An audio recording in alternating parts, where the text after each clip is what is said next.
Hi, in this video, let's discuss how to use may in different meanings. Basically, may is used to express possibility. If there is a possibility, something will happen or something can be true. Let me give you an example. I may be late, so don't wait for me. I may be late, so don't wait for me. It means there is a chance that I will be late. Let's look at another example.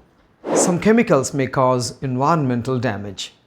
Some chemicals may cause environmental damage. It means there is a possibility that some chemicals cause damage. And we'll have another example now. Your job may involve some traveling. Your job may involve some traveling.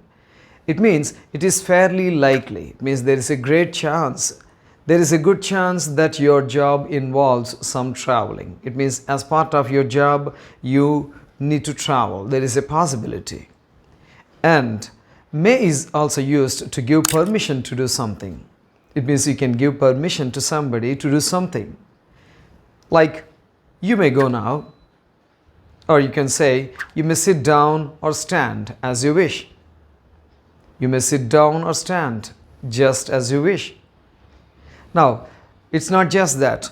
May is used to ask politely for permission to do something. See here, we discussed that may can be used to give permission. Now, may can be used to ask politely for permission to do something. Like you can say, may I come in? May I come in?